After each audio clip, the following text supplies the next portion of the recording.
I would like just to make a few comments on the Secretary Johnson's tweet yesterday. And because, and I'm quoting him, I mean quoting the Twitter by Boris Johnson.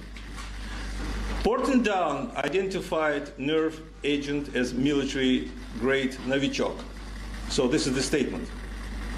Okay, but we want to check it. For the time being, 1 month, UK is refusing to give us samples. Hope it will be checked by the OPCW, but we want these results transparent for everybody. So it's up to the United Kingdom to give consent whether it will be allowed everybody to know the results of that investigation or not. Second, Boris Johnson. Russia has investigated delivering nerve agents, likely for assassination, and as part of this program has produced and stockpiled small quantities of Novichoks.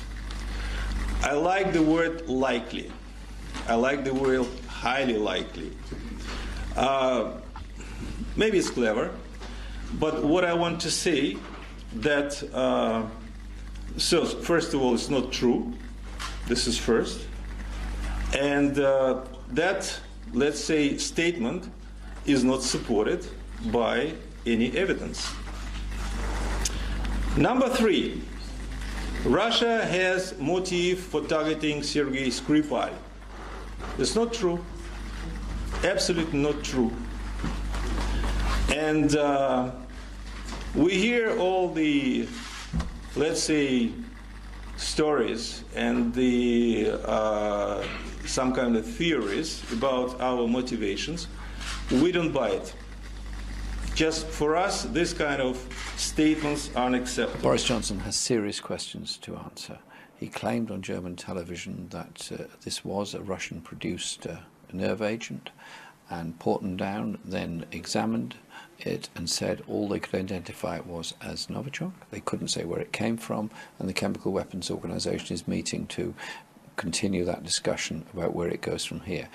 The Foreign Office then issued a tweet in support of what the Foreign Secretary said, and then removed that yesterday after Porton Down had said they couldn't identify the source of it. So Boris Johnson seems to have completely exceeded the information that he'd been given and told the world in categorical terms what he believed had happened, and it's not backed up by the evidence he claimed to have got from Porton Down in the first place. Boris Johnson needs to answer some questions. Well, there clearly was a huge inconsistency in that the Foreign Secretary had made a statement, the Foreign Office put out a tweet in support of what he'd said, Porton Down then said they couldn't and wouldn't identify where it had come from, so they then deleted the tweet. Where does that leave the Foreign Secretary?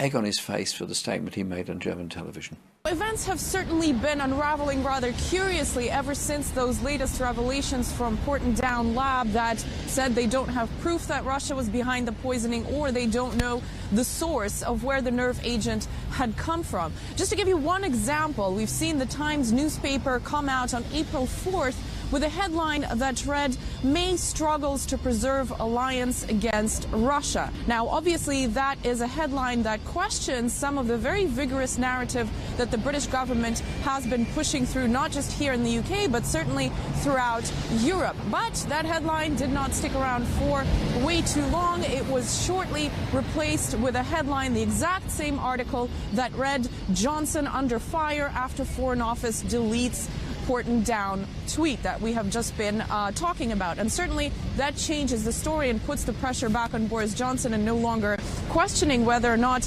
possibly Britain has been moving slightly too quickly in this whole case. And one question that arises there is whether the Times could have possibly fallen under pressure from some of the criticism from their own British colleagues here in London.